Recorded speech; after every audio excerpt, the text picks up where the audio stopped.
with this kind of heart, then I'm a hypocrite. Acting like I'm an anointed Christian man, I can pray for people and all that, but my heart is desperately wicked. Yes. So I said, God, today, take my stony heart away from me. And then I need you to show me, actually show me that you are doing heart surgery on me. Amen. And then the Lord said, lay down in your bed. And then I saw his hand, big hand coming down, and it went right through my chest. Hallelujah. And took out my stony heart out of my heart. Hallelujah. And then I saw really heart of flesh. That heart that Jesus took it out was ugly. It was black in color, and it was like all crusted, and it was hard. And I mean, if you throw into the mirror will crack. That kind of hard, stony heart. And then God took it away, and then the brand new heart filled with it's like tender heart. Hallelujah.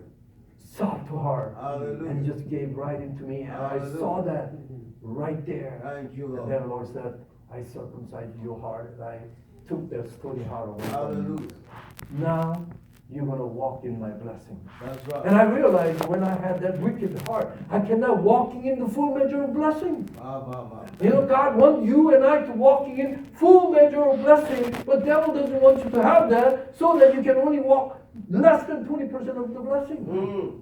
So the 80%, devil has a power to invade it into your life, to mess your life around. Then you have to take care of that mess constantly. And your energy is constantly spent for mess the devil is making out of that 80% of ugly heart that comes out here, there, and everywhere. Just think about it. All of a sudden, your heart is tender, soft, and your broken cistern is gone. Golden cistern was given to you. Now a fountain of living water is poured out to you. You can pour it out wherever you go. You have a peace with God. You have a peace with everybody else. And you have a peace within yourself. That's a blessed man. And after that heart surgery, for the first time, I found peace with God. Hallelujah. And I found peace with my fellow man. And I had a peace within myself. When you don't have a peace with a fellow man, you cannot have a peace within yourself. When you don't have a peace with God, you can, of course, not have a peace with yourself. And all of a sudden, I realized, now Lord said, you are ready to serve me. Amen. You are ready to be able to receive Yes. And the Lord is speaking to my heart. Yes. I want you to walk in the full measure of blessing. Yes. So that I can flow through you much Yes. greater way than 20%. Yes. I'm sick and tired of walking like that. Hallelujah. I want full measure of blessing flowing through me. Hallelujah. And then all of a sudden, when I had a tender heart, and in the past, like I went to India to minister, and I have to admit to you, before that trip, I didn't like Indians. I was prejudiced. What happened was I lived in Manhattan in the apartment, confessing in front of Naveen, and upstairs there was an Indian family, and they were cooking things. And all the smells coming down, and it was just like, some smell was nearly unbearable. And not only that, when I go out, I'm smelling like them, And I was like, and unfortunately because of that, I still don't like Indian food, And guess what? Send me anywhere in the world. I'll go even to the ends of the earth. Don't send me to India. When I said that, guess what? God sent me to India. So, it was 1994. I went to Bangalore, India, and had a crusade in the high school ground, and almost 5,000-6,000 people came.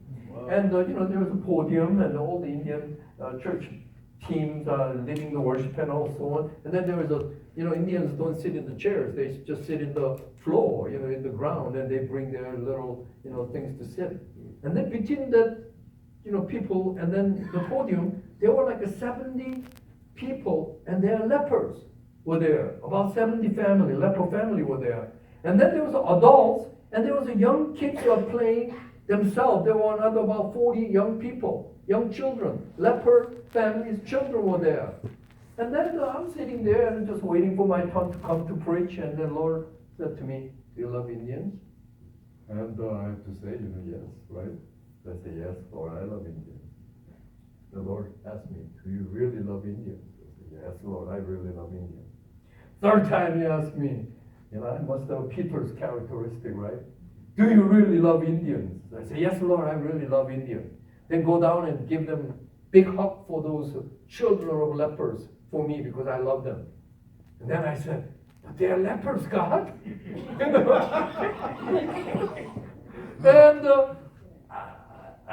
I cannot hug them and touch them because they are lepers. And the Lord said to me, they are not lepers yet.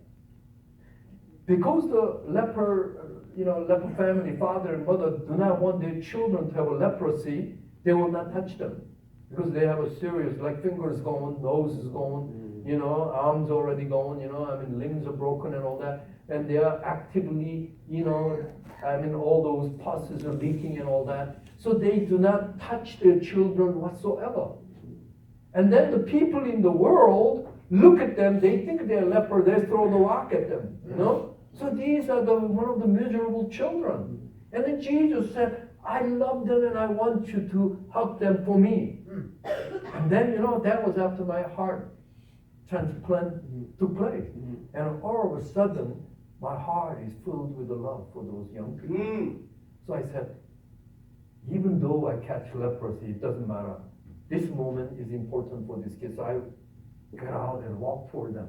And then when they saw me walking toward them, they're running away because whenever the adults come near them and they'll try to beat them and, get away, don't touch our children, and they steal things, and then they're afraid when they touch the fruits of bread or whatever, then it can infest with the leprosy. And so these kids were afraid of me. But I saw beautiful, about 6-year-old Indian, girl, daughter of one of the lepers. I grabbed hold of her and I just hold her tight. And all of a sudden, she hold my neck and just hold me so tight. Yes. Because she'd never been really hugged like that. And she wouldn't let me go.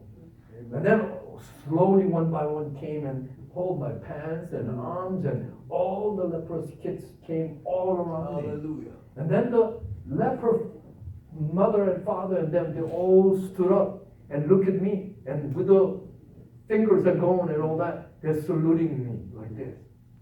Because first time, somebody who, other than lepers, loving their children. And I was singing with them, Jesus loves me, this I know, for the Bible tells me so. And Indian children are beginning to sing with me. And there, God broke my prejudicial heart to Indian people completely, once and forever. Glory be to God. And from that time on, not only to Indian people, any people. And the Lord said, Thank all you, these Jesus. people are created by my hand, and you will love them the way I love them. And it just transformed my heart. And I want you to understand, if you have a prejudicial heart toward anybody else, it's because your heart is not circumcised. That's right. You still have a stony heart. Every people are precious people. That's all created by the hand of God. Amen. Praise God. Yes, yes, Hallelujah. yes. Thank you, Lord. So we got to seek first the kingdom of God, not about what your righteousness, I was in one time in a white church when I was in the military in Netherlands.